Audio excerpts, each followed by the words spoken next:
First of all, Ji, congratulations. What a wonderful team we've been bestowed with, and one of the most capable individuals of this country in their respective fields and otherwise. We will be having a great teamwork with people whom we have seen from a distance, some from close, but I have always admired. Our Foreign Minister is an inspiration for last many years for me. My friend, my colleague, Sarfaraz, who always leads from front, a very composed, dedicated professional, Dr. Shamshad, whom we have been seeing on the TV screen for many years, Jamal Shah, Murtaza Solangi Saab, Gohar Saab. If I am not naming anyone, doesn't mean that I'm not acknowledging you. I'm just giving you a feel that I'm really proud that we have got one of the best team. I'm hopeful that Almighty Allah would enable us to lead and steer this nation in this interim period. I'm very well aware that we are here for an allocated time. We do not have some perpetual mandate to serve this nation or country, but in given allocated time, हम कोशिश ये करेंगे कि कोई foundations lay करें where we have sense of continuation of national and international commitments with all the previous governments which they have given to the different forums. And in continuation of that, we will try to support the new initiatives, whatever the law and constitution allow us to do.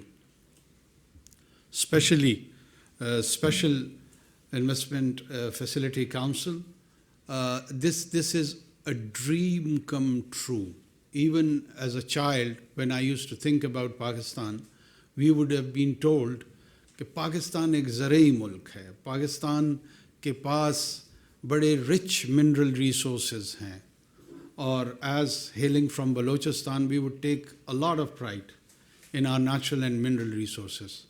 But we never knew that what those mineral resources were. But a day has arrived when, thank God, with the support of all the institutions in which Pakistan military is in lead, with its ablest leadership, to support, facilitate, encourage, and realize this old national dream. मेरा अपना view ये है कि it is not an idea or a dream of an institution. An institution may be in the lead role, but it is collectively owned by around 2,500 million people of this country.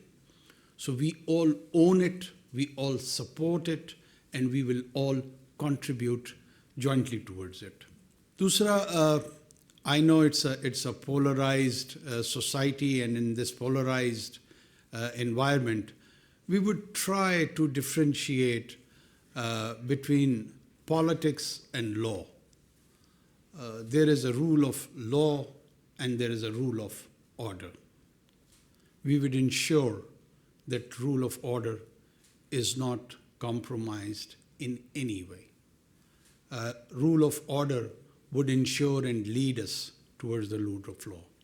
If there is chaos, if there is anarchy, no governance system, no secular system, no religious theocratic system, whatever the people of a concerned territory wish to live with it, you can't have that. So we know the sanctity of the order. That would be kept at any cost. Pakistan is owned and shared by all ethnicities, by all creed, by all religious backgrounds. Quaid-e-Azam Muhammad Ali Jinnah, his famous speech of 11th August was a projection for the idea of a citizenry where no identity-based rights would be prescribed. Rights will not be given to the people on the basis of noun, right? Rather, it would be allocated on the basis of adjective, on the basis of conduct, on the basis of character, on the basis of behavior. The best of the best has to come and excel in this society. There are many dreams around the globe, but let's start having a vision of a Pakistani dream, and let's realize this Pakistani dream. Pakistani dream is the dream of our soul. It is imbibed by the ideas of Iqbal, the enlightened Iqbal. We would strongly discourage rigidity, be it in any form, in this society. We do not stand for the forces of darkness. Rigidity may come in the garb of religion or secularism or any other form. These extreme attitude, they are not just unwelcomed, they would be discouraged. They would be curbed and controlled by the law. I have a deep sense that along with our economic challenges, which are huge, with an able team like yourself, we will try to ensure financial discipline. We have a sense of sanctity of the taxpayers' money, this money on which we even are having today's meeting, consuming this water, tea, traveling, doing any sort of actions. It is paid by the people of Pakistan, and we have that sense of sanctity towards them. By the common vendor, he contributes towards our gathering. By a shopkeeper, by a civil servant, by a teacher, by a lawyer, they all contribute towards us so that we can deliver for them the social services.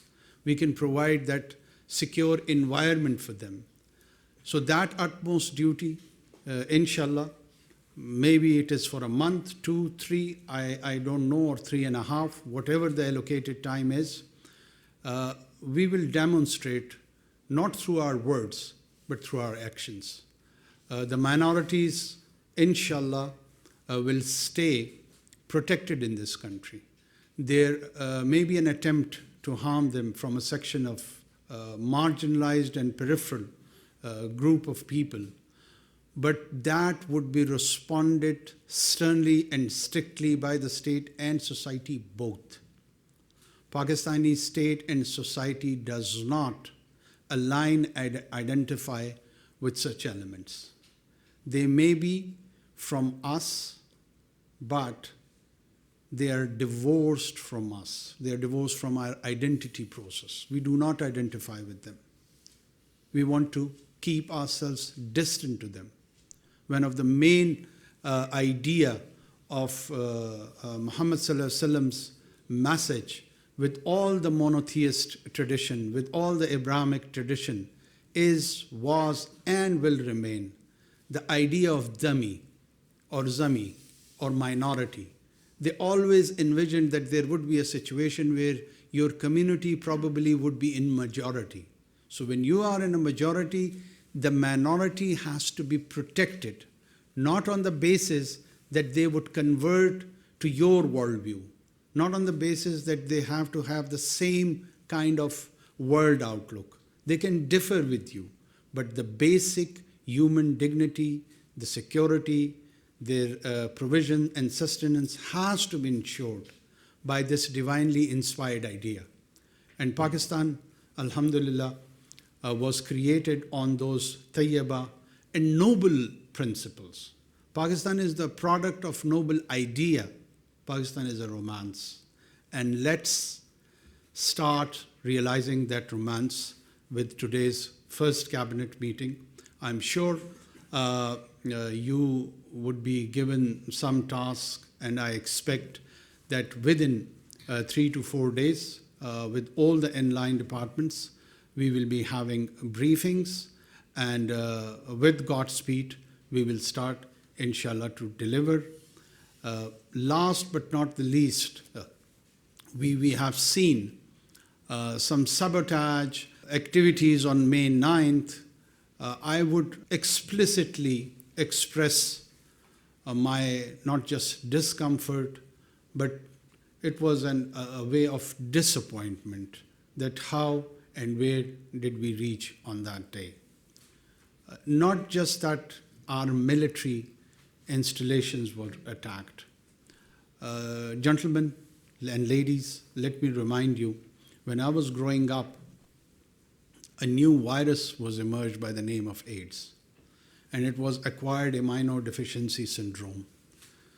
The nature of the virus was that it would attack the immune system of the body, and then you could have died. It would have been fatal even for a very mundane diseases like flu. So for any polity, if its immune system is attacked, it leads towards its fatality. And in our context, these emblems, these symbols are important.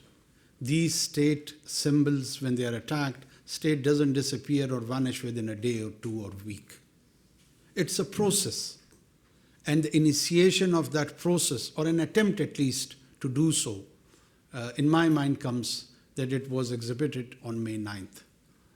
We not just condemn it, now we are in the role to ensure that justice is being done, and whosoever violated laws on those days would be treated by those laws.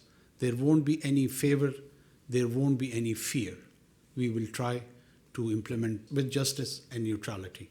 Our core issue, Kashmir, cannot be ignored, as it does not lie in our memory or in mind. It lies in our soul. And body can transform, soul can't. So for us, Kashmir is eternal. Thank you so much.